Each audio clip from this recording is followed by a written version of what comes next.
आज 10 सितंबर 2023 के अव्यक्त बाप दादा के महावाक्य हैं। रिवाइज तारीख है 4 दिसंबर 1995। मुरली का सार है, यथार्थ निश्चय के फाउंडेशन द्वारा संपूर्ण पवित्रता को धारण करो। आज बाप दादा देश विदेश चारों ओर के नए नए बच्चों को देख रहे थे। चाहे मधुबन में साकार रूप में आए, चाहे आकार रूप में अपने अपने सेवा स्थान में आए हुए हैं, तो नयों नयों को देख बाप दादा सभी के निश्चय को देख रहे थे। क्योंकि निश्चय इस ब्राह्मण जीवन के संपन्नता का फाउंडेशन है, और फाउंडेशन मजबूत है तो सहज और तीव्र गति से संपूर्णता तक पहुंचता निश्चित है। तो बाप दादा देख रहे थे कि निश्चय भी भिन्न भिन्न प्रकार का है।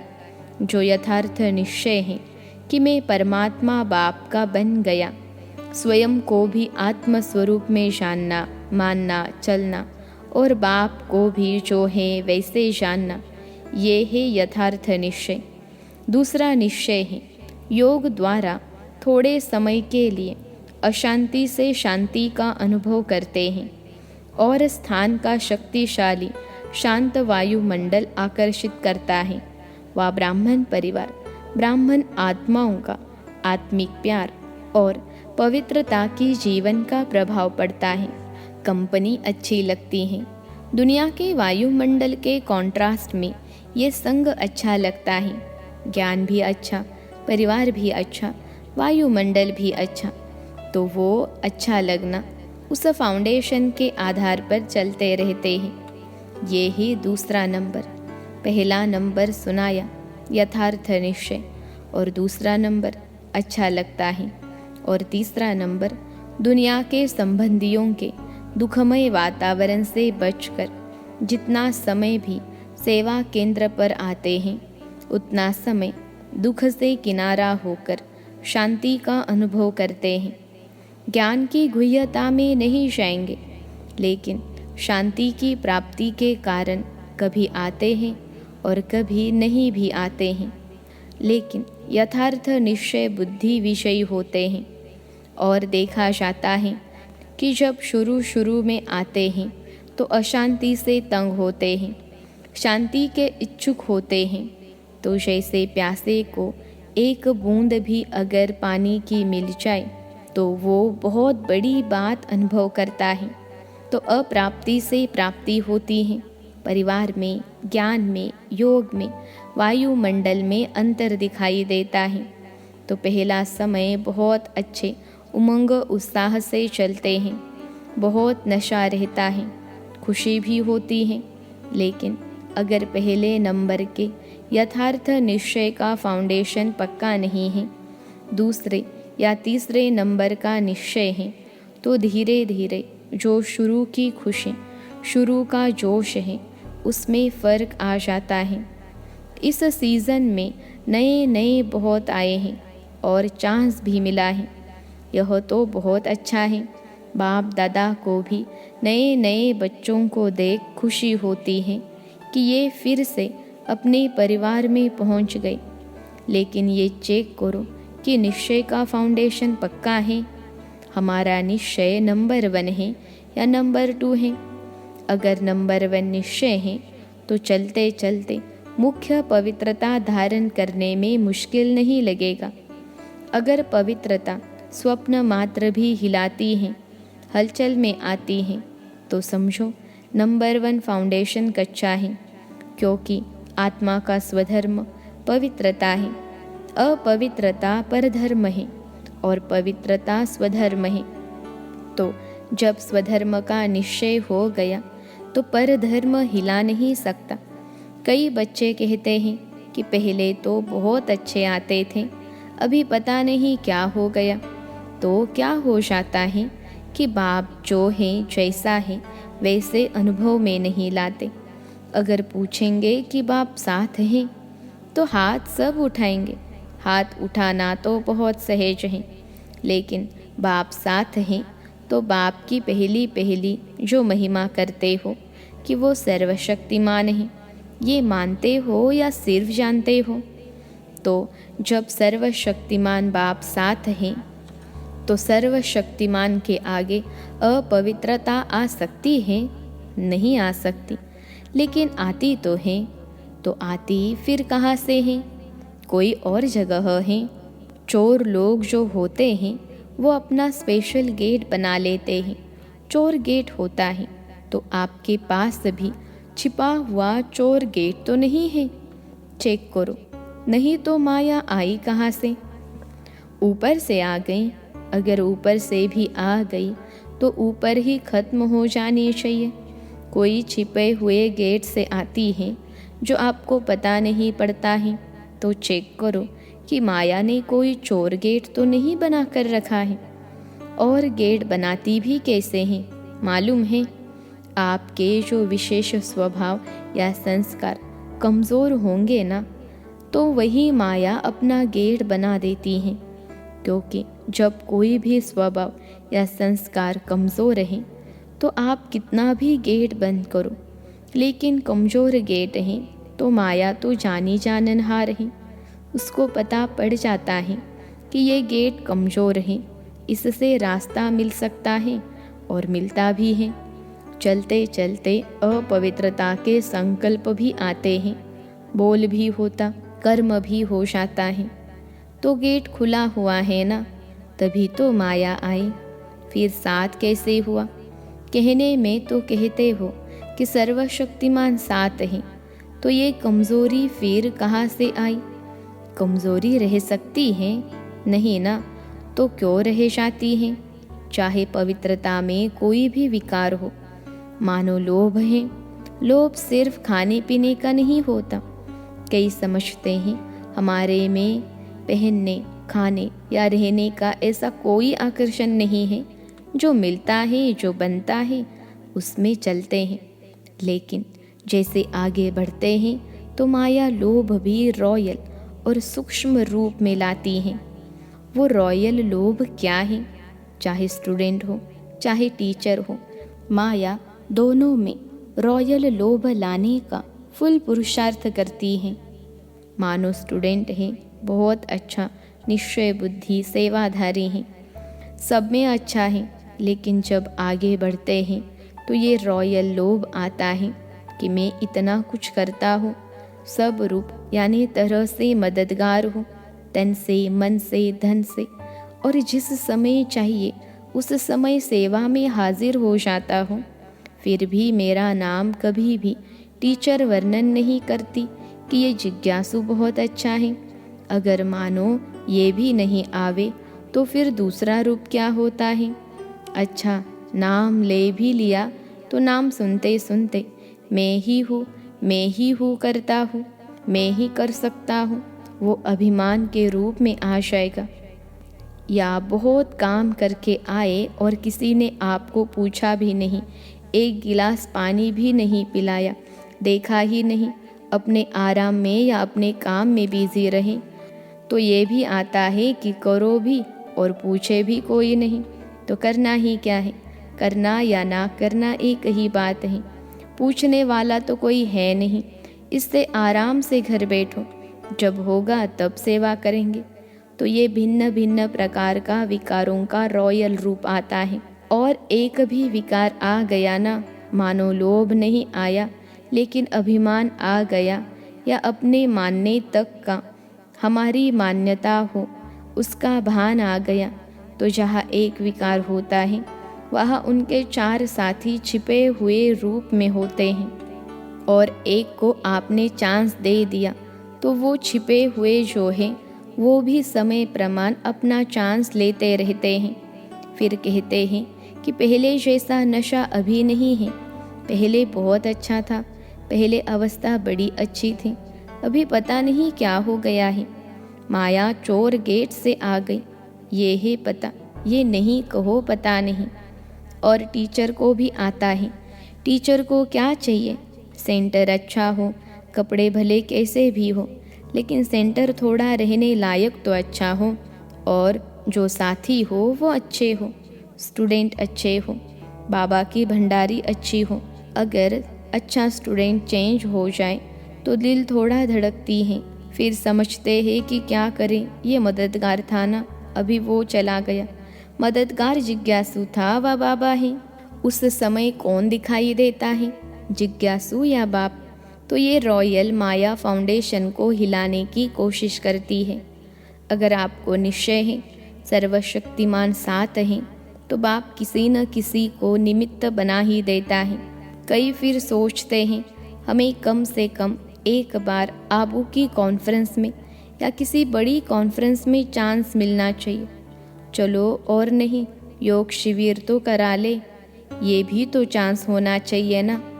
चलो भाषण नहीं करे, स्टेज पर तो आवे, आखिर विनाश हो जाएगा। क्या विनाश तक भी हमारा नंबर नहीं आएगा? नंबर तो आना चाहिए ना। लेकिन पहले भी बाप दादा ने सुनाया कि अगर योग्य हैं, चांस मिलता है तो खुशी से करो। लेकिन ये संकल्प करना कि हमें चांस मिलना चाहिए, यह भी मांगना है।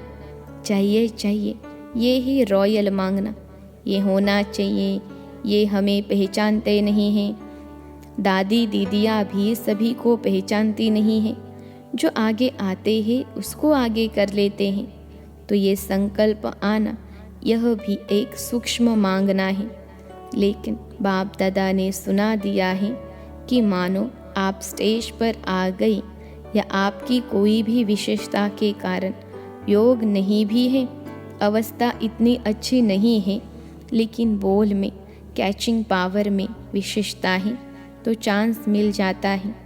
क्योंकि किसी की वाणी में मिठास होता है, स्पष्टता होती है और कैचिंग पावर होती है, तो यहाँ के वहाँ के मिसाल वगैरह कैच करके सुनाते हैं, इसलिए उन्हों का नाम भी हो जाता है।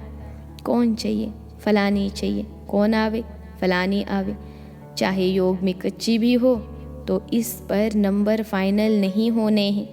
जो फाइनल नंबर मिलेंगे वो ये नहीं होगा कि इसने कितने भाषण किए या इसने कितने स्टूडेंट व सेंटर बनाए हैं, लेकिन योग्य कितनों को बनाया है। सेंटर बनाना बड़ी बात नहीं है, लेकिन योग्य कितनी आत्माओं को बनाया। नाम हो गया, 30 सेंटर की इंचार्ज हैं और 30 में से 15 हिल रहे हैं। 15 ठीक है तो फ़ायदा हुआ या सिर्फ नाम हुआ? सिर्फ नाम होता है कि फलानी के 30 सेवा केंद्र हैं, लेकिन नंबर इससे नहीं मिलेगा। फाइनल नंबर जितनों को सुख दिया, जितना स्वयं शक्तिशाली रहे, उसी प्रमाण मिलेंगे। इसलिए ये भी चाहिए खत्म कर दो, नहीं तो योग नहीं लगेगा। रोज़ यही देखते रहेंगे कि फलानी जगह प्रोग्राम हुआ, मेरे को फिर भी नहीं बुलाया। अभी परसों यहाँ हुआ, कल वहाँ हुआ, आज यहाँ हुआ, तो योग लगेगा या गिनती होती रहेगी? तो मुख्य बात, जो यथार्थ निश्चय है उसको पक्का करो। कहने में तो कह देते हो मैं आत्मा हूँ और बाप सर्वशक्तिमान है, लेकिन प्रैक्टिकल में, कर्म में आना चाहिए। बाप सर्वशक्तिमान है, लेकिन मेरे को माया हिला रही है, तो कौन मानेगा आपका बाप सर्वशक्तिमान है? क्योंकि उससे ऊपर तो कोई है नहीं। तो बाप दादा आज निश्चय के फाउंडेशन को देख रहे हैं, चाहे नए हैं चाहे पुराने हैं, लेकिन इस निश्चय के फाउंडेशन को प्रैक्टिकल में लाओ और समय पर यूज़ करो। समय बीत जाता है, फिर बाप के आगे पश्चाताप के रूप में आते हो। क्या करे, बाबा हो गया, आप तो रहम दिल हो, रहम कर दो। तो ये क्या हुआ? ये भी रॉयल पश्चाताप है। साथ है तो किसी की हिम्मत नहीं है। निश्चय बुद्धि का अर्थ ही है विजय। अगर कोई हिसाब किताब आता भी है तो मन को नहीं हिलाओ, स्थिति को नीचे ऊपर नहीं करो। चलो आया और फट से उससे दूर से ही खत्म कर दो। अभी योद्धे नहीं बनो।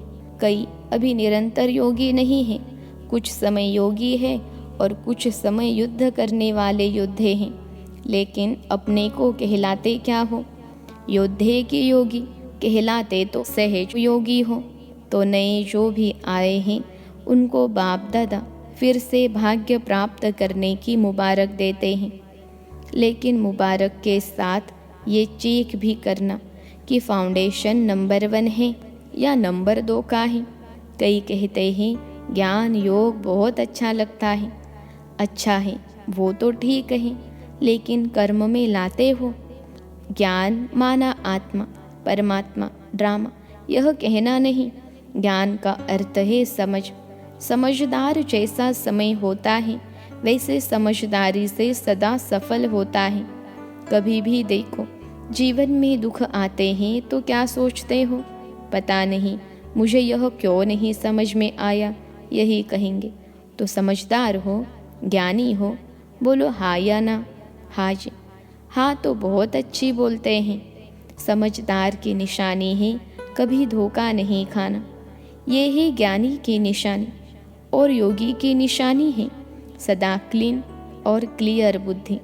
क्लीन भी हो और क्लियर भी हो। योगी कभी नहीं कहेगा पता नहीं पता नहीं। उनकी बुद्धि सदा ही क्लियर है।